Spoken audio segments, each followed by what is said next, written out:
Hello ma'am. हाय। Ma'am कैसा हुआ interview? It was good, very good. Ma'am कौन सा अटैम्प्ट था आपका? मेरा 5th अटेम्प्ट था। 5th attempt. और इंटरव्यू कौन सा था? First interview. First interview. Okay ma'am, तो आपका ऑप्शनल और माध्यम क्या था? पॉलिटिकल साइंस ऑप्शनल था और इंग्लिश मीडियम। मैम थोड़ा अपने बारे में बताएं, आपका नाम क्या है और एजुकेशनल बैकग्राउंड क्या है? मेरा नाम सोनालिका रूचंदानी है। मैं इलेक्ट्रिकल इंजीनियर हूँ। मैम आपका 5वां अटैम्प्ट था और पहला इंटरव्यू था, तो जो पिछले अटैम्प्ट थे उनका क्या रिजल्ट रहा? मैंने इसके पहले मेंस दिया था, काफ़ी स्मॉल मार्जिन से छूट गया था एक बार, और ये दूसरा मेंस था, पहला इंटरव्यू। मैम आपने गलतियाँ एनालिसिस की होंगी पिछले अटैम्प्टों में, क्या गलतियाँ की, फिर बात को आपने क्या इम्प्रूवमेंट किया? बेसिकली हम जनरली बहुत रिसोर्सेज के पीछे भागते हैं, तो रिसोर्सेज को लिमिटेड रखना है, प्रीवियस ईयर क्वेश्चंस को बहुत ज़्यादा प्रैक्टिस करना है, उससे काफ़ी हेल्प मिलती है, और न्यूज़पेपर्स को इम्पोर्टेंस देना बहुत ज़रूरी है। मैम बात करें इंटरव्यू रूम की, कैसा माहौल था और बोर्ड कौन सा था? लेफ्टिनेंट जनरल शुक्ला का बोर्ड था, काफ़ी अच्छा कॉर्डियल एटमॉस्फेयर था। उनके फेस में ज़्यादा एक्सप्रेशंस वगैरह नहीं थे, बट इंटरव्यू मोस्टली डैफ पे चला एंड अच्छा ही रहा एक्सपीरियंस। मैम बात करें किस टाइप के क्वेश्चन पूछे गए और थोड़े बहुत क्वेश्चन बता पाओ हमारे व्यूअर्स को, कौन कौन से क्वेश्चन पूछे गए? बेसिकली हिस्ट्री की रीराइटिंग से क्वेश्चन था, जो अभी इशू चल रहा है। कुछ अभी स्विस बैंक जो फॉल हुआ है उस पर क्वेश्चन था। बाकी मेरे डिस्ट्रिक्ट से, मेरा स्टेट छत्तीसगढ़ है, तो वहाँ पे नक्सलिज्म से और कुछ मेरे एक्टिविटीज़ से, हॉबीज़ से भी क्वेश्चन। मैम आप रिकॉल कर पाओ, एक दो क्वेश्चन बता पाओ कौन कौन से क्वेश्चन पूछे गए? जैसे छत्तीसगढ़ से ये पूछा था कि नक्सलिज्म का आपके डिस्ट्रिक्ट में क्या रीज़न है, आपके डिस्ट्रिक्ट के क्या इंपॉर्टेंट चीज़ें आप याद कर सकते हो। मेरा स्ट्रीट प्ले हॉबी था, तो उससे पूछा कि क्या वो अभी भी स्ट्रीट प्लेज अभी भी काम करते हैं या नहीं। बाकी स्विस बैंक जो फॉल आउट हुआ है, और जो ये SVB का बैंक का फॉल आउट हुआ है, उससे पूछा। प्राइवेटाइजेशन से पूछा कि क्या प्राइवेटाइजेशन करना चाहिए या नहीं। मैम कोई सिचुएशन बेस्ड क्वेश्चन पूछा था? नहीं, सिचुएशन बेस्ड। बस बात करें आपकी तैयारी की, प्रिपरेशन की, तो आपने कैसे की? कोचिंग का सहारा लिया, सेल्फ स्टडी की थी? कोचिंग GS की थी जब पहला अटेम्प्ट दिया था, उसके बाद सेल्फ ही प्रिपेयर किया। मैम आपका ऑप्शनल PSIR था, तो इसके क्या रिसोर्सेस रहे, कैसे तैयारी की आपने ऑप्शनल की? रिसोर्सेज मोस्टली तो नोट्स के लिए शुभ्रा रंजन मैम के नोट्स यूज़ किए थे। बाकी इंटरनेट का बहुत यूज़ करना है, और इंटरनेशनल रिलेशंस के लिए न्यूज़पेपर और ऑब्जर्वर रिसर्च फाउंडेशन वगैरह के वेबसाइट का यूज़। मैम बात करें आपकी स्ट्रेटजी की, तो क्या स्ट्रेटजी रही आपकी प्रीलिम्स और मेंस के लिए, कैसे तैयारी की, क्या रिसोर्सेस रहे आपके? मेनली तो प्रैक्टिस और प्रीवियस ईयर पेपर्स से ही प्रीलिम्स निकलता है। मेंस के लिए थोड़ा वाइड नॉलेज चाहिए होता है, तो प्रॉपर नोट मेकिंग और उसका रिवीजन काफ़ी इंपॉर्टेंट है।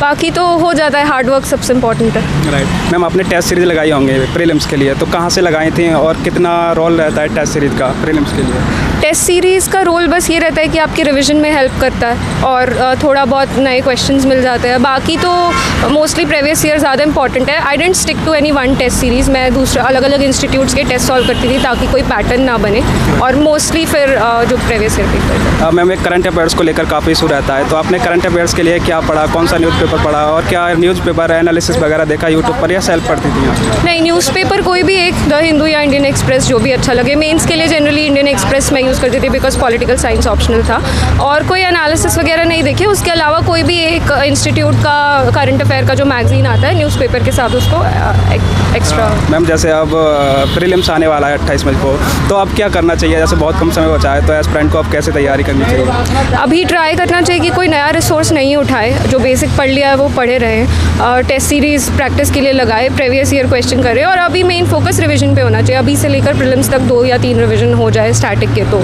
अच्छा होगा। मैम जैसा कि आपने बताया प्रीवियस ईयर क्वेश्चन पेपर लगाएं, तो प्रीवियस ईयर क्वेश्चन पेपर कब तक के लगाने चाहिए? जनरली 2013 के बाद पैटर्न चेंज हुआ था, तो तब से। बाकी 2018 से फिर से एक ऐसा चेंज ऑफ पैटर्न देखा है, तो यहाँ पे ज़्यादा फोकस रहे। बाकी 2013 तक जा सकते हैं। मैम काफ़ी बच्चे जो शुरुआत कर रहे हैं, वो बुक लिस्ट पूछना चाहते हैं, कौन कौन सी बुक पढ़नी पड़ती हैं UPSC में, तो आप थोड़ा बुक लिस्ट बता पाएँ? बुक लिस्ट तो सबका अपना अपना होता है, बट जनरली पॉलिटी के लिए लक्ष्मीकांत, हिस्ट्री के लिए स्पेक्ट्रम, और बाकी मेडिवल और एंशिएंट हिस्ट्री के लिए NCERT से हो जाता है। एनवायरनमेंट के लिए मैंने शंकर IAS पढ़ी थी, कोई भी एक ले सकता है। और इकोनॉमी का कोई एक सोर्स नहीं है, NCERT प्लस कोई भी एक स्टैंडर्ड बुक ले सकते हैं। मैम जैसा कि शुरुआत में NCERT पढ़नी होती हैं, तो आपने कौन कौन सी NCERT पढ़ी थी?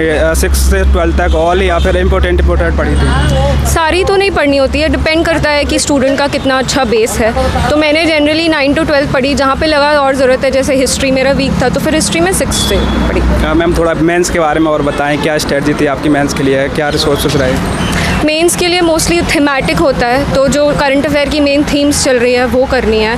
बाकी ऑप्शनल का काफ़ी वेटेज होता है, तो जितना हो सके ऑप्शनल पे ध्यान देना चाहिए।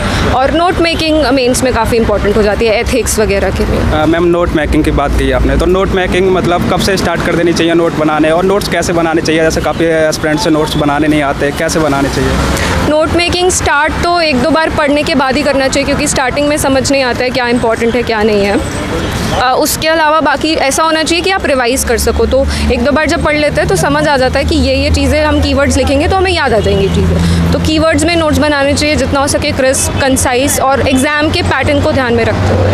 राइट मैम, जैसे कि मेंस में आंसर राइटिंग करनी होती है, तो आंसर राइटिंग कब से स्टार्ट कर देनी चाहिए? किन बातों का ध्यान रखना चाहिए आंसर राइटिंग करते वक्त? क्या गलतियाँ नहीं करनी चाहिए?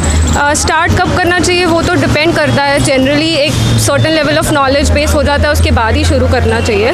और कैसे करना चाहिए, वो जो क्वेश्चन में पूछा है ट्राई करें कि उसको ही आंसर करना है। हम जनरली ऐसा करते हैं जो हमें आता है हम वो आंसर कर देते हैं, बट उन्होंने जो पूछा है उसको पॉइंट वाइज फॉर्मेट में और कीवर्ड्स के फॉर्मेट में जितना हो सके उतना कोशिश करें। मैम एक CSET को लेकर, जैसे काफ़ी बच्चे CSET को क्वालिफाई नहीं कर पा रहे हैं, तो आपकी क्या स्ट्रेटजी थी CSET के लिए? कैसे तैयारी की आपने? मैं वैसे इंजीनियर हूँ तो बहुत ज़्यादा तैयारी नहीं की मैंने, बट CSET में स्ट्रैटेजी का रोल थोड़ा ज़्यादा होता है। मतलब लेंदी पेपर होता है, तो 1 घंटा आप थोड़ा एक मिक्स रखो मैथ्स और इंग्लिश का, तो जितना हो सके स्ट्रैटेजाइज करने का कोशिश करो। और अपना जो स्ट्रॉन्ग पॉइंट है, इंग्लिश स्ट्रॉन्ग है तो इंग्लिश पे ज़्यादा फोकस करो, मैथ्स है तो मैथ्स पे। मैम आपका पहला इंटरव्यू था, तो इंटरव्यू देने से पहले कैसी फीलिंग्स थे? क्या सोच रहे थे आप? क्या सोच रहे थे वैसा इंटरव्यू हुआ आपका? डर रहे थे बहुत, पता नहीं क्या पूछ लेंगे, बट काफ़ी नॉर्मल इंटरव्यू था, काफ़ी जनरल से क्वेश्चन थे, मोस्टली टैप से ही थे। मैम बात करें आपकी ऑल ओवर जर्नी की, तो कैसी रही? किन किन समस्याओं का सामना करना पड़ा आपको? मोस्टली तो मोटिवेशन एक फैक्टर होता है और कंसिस्टेंसी मेंटेन करना डिफ़िकल्ट होता है। बाकी हार्ड वर्क है, और अगर आपको पता है कि क्यों कर रहा है सिविल सर्विसेज तो उतना प्रॉब्लम नहीं होता है। मैम जो भी व्यूअर्स वीडियो देख रहे हैं या जो एस्पिरेंट तैयारी कर रहे हैं, आप उनको अपनी तरफ से क्या मैसेज या एडवाइस देना चाहिए? कंसिस्टेंट रहिए, हार्ड वर्क करते रहिए, have a clear strategy in mind before starting कि आप कैसे प्रोसीड करोगे। बाकी थोड़ा बहुत लक फैक्टर होता है तो वो भी चीज़ ध्यान में रखना है। All the best to the okay ma'am, thank you so much.